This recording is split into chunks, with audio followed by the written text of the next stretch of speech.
Bonjour à tous, c'est Mathis le monteur, j'espère que vous allez bien et aujourd'hui on va voir ce qu'il y a sous ma casquette. Non, plus sérieusement, aujourd'hui on vous propose un tout nouveau format où je vais prendre le contrôle de la chaîne, entre deux vidéos de Gauthier bien sûr, et où je vais vous expliquer tous mes conseils et mes astuces sur Premiere Pro 2020. Donc n'hésitez pas à nous faire un retour dans les commentaires si ce format vous a plu. Sans plus attendre, je vais vous donner mes 5 conseils sur Premiere Pro pour vous permettre d'optimiser et gagner du temps sur vos montages. N'oubliez pas de vous abonner, d'activer la cloche et c'est parti, générique.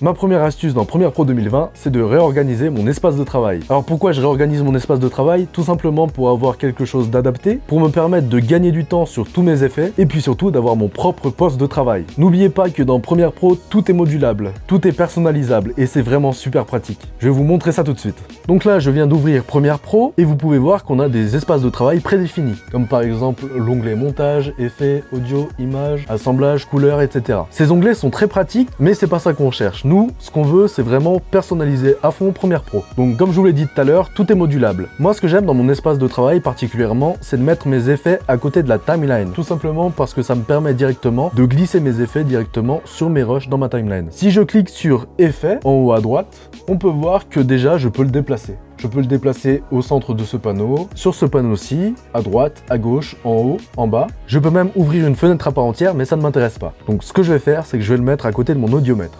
Comme vous pouvez le voir, la fenêtre est toute petite. Il suffit de l'agrandir ici.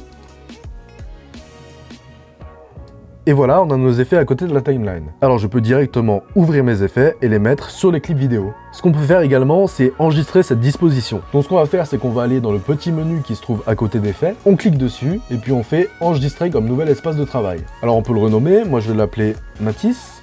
On fait OK. Et puis vous pouvez voir que votre nouvel espace de travail est situé ici. Ce qui va vous permettre finalement de vous retrouver plus facilement. Ce qu'on peut faire également, c'est supprimer les espaces de travail qui ne nous servent pas. Par exemple, moi j'utilise jamais assemblage. Donc ce qu'on fait, c'est qu'on va sur les petites flèches qui sont à droite, on fait modifier les espaces de travail, et à partir de là, vous pouvez voir que on peut glisser les différents espaces de travail, soit dans le débordement, soit dans ne pas afficher. Donc la procédure est très simple, il suffit de cliquer sur assemblage et puis de le glisser dans ne pas afficher. On fait OK et vous pouvez voir que votre menu a raccourci.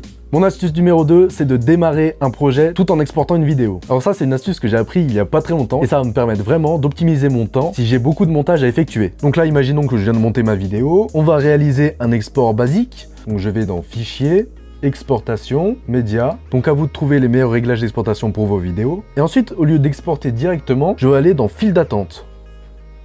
Alors file d'attente, ça va ouvrir Media Encoder. Media Encoder, il va se charger de faire l'exportation de la vidéo pendant que vous pourrez directement travailler sur un autre projet ou créer un autre projet. C'est tout simple et c'est super rapide. Ça permet de gagner du temps si on a un ordi assez puissant. Donc une fois que Media Encoder est allumé, il suffit d'appuyer sur Play et c'est parti pour l'exportation. Ma troisième astuce que je voudrais partager avec vous, c'est les raccourcis. Alors c'est vrai qu'il existe de nombreux raccourcis, mais je ne vais pas tous vous les présenter en détail. Alors moi, ce que j'utilise comme raccourci, ce sont généralement l'outil sélection, R, l'outil Cutter, C et Alt pour faire des zooms. Il suffit d'appuyer sur Alt et d'utiliser la molette de sa souris pour faire un zoom dans la timeline. Ce que je voudrais vous montrer comme petite astuce également, c'est que à chaque fois que je devais supprimer un rush, j'utilisais la touche effacer. En effet, ça marche, mais je décollais ma main droite de ma souris pour aller sur le clavier. Ce qui est tout simple maintenant, c'est d'attribuer à une autre touche cette fonctionnalité. Moi, ce que j'ai fait, c'est que j'ai remplacé cette touche par Z. Donc pour remplacer les raccourcis, c'est très simple. Il suffit d'aller dans Édition, Raccourci clavier.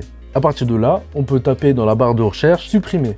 Et vous pouvez voir que dans « Effacer », j'ai mis le raccourci Z.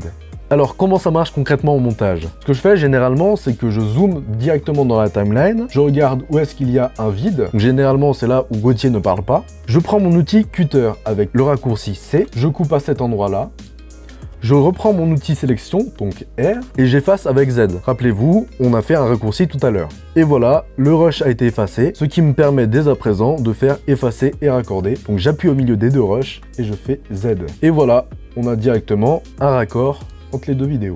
Ma quatrième astuce maintenant, c'est d'étalonner le clip principal. Après un montage, généralement, on a plusieurs clips secondaires qui ont été issus du clip principal. C'est notamment le cas des youtubeurs qui utilisent ce procédé pour ajouter du dynamisme à leurs vidéos. Par exemple, si je ne faisais pas de cut dans cette vidéo, et ben ça serait hyper lent et ça serait pas du tout dynamique pour vous. Et ça, c'est encore pire pour l'étalonnage ou la colorimétrie. Imaginez si on devait travailler l'étalonnage ou la colorimétrie clip par clip, ça serait un travail fastidieux et très long. Donc mon astuce ici, quand vous avez plusieurs petits clips issus d'un clip principal, c'est d'étalonner le master, c'est-à-dire le clip principal. Donc pour ce faire, c'est très simple. Il suffit d'aller dans l'onglet couleurs, et dès que vous êtes dans l'onglet couleurs, vous sélectionnez un clip, et puis vous pouvez voir que cette sélection s'affiche ici et qu'à côté il y a le rush principal, c'est-à-dire le master. On appuie sur le master et à partir de là, tout ce qu'on va travailler, c'est sur le rush principal. C'est-à-dire que tous les clips qu'on aura coupés précédemment auront le même étalonnage. Dans ce contexte, je souhaite augmenter un petit peu l'exposition et le contraste. On peut voir que sur tous les autres clips, il y a ce petit trait rouge, ce qui signifie que l'étalonnage a été effectué sur tous les autres clips.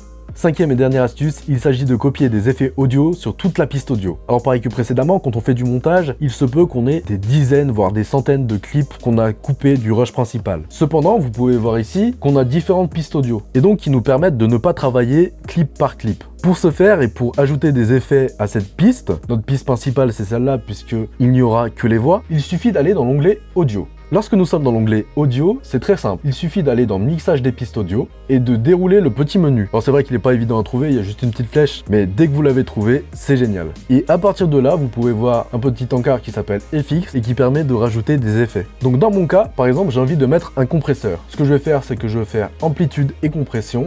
Compresseur multibande, parce que je trouve que c'est un bon compresseur pour ce genre de vidéo. Et voilà, le compresseur multibande, ici pour audio 1, a été assigné à cette piste. Ce qui fait que finalement, on n'a pas besoin de travailler le son sur tous les clips. Et ça nous fait gagner un temps de malade. Et maintenant, je vais vous donner une petite astuce bonus. On en a déjà parlé dans une vidéo, je vous mets la fiche juste ici. Mais il s'agit de travailler en proxy. Les proxys, en fait, c'est des doublons qu'on va utiliser dans Premiere Pro et qui nous permettront de monter plus rapidement. En effet, elles ont une résolution inférieure, ce qui nous permet de gagner en rapidité. Mais ça, je vous laisse le voir dans la vidéo. Ce qu'on peut faire également, c'est baisser la résolution dans la prévisualisation. C'est-à-dire que ici, on peut travailler en intégrale, mais on peut également travailler en un demi, en un quart, en un huitième. Voilà de petites astuces pour vous permettre d'accélérer vos montages. Voilà, merci d'avoir suivi la vidéo jusqu'au bout. J'espère que ce nouveau format vous plaît. N'hésitez pas à nous le dire dans les commentaires. Et d'ici là, faites de bons montages. Salut!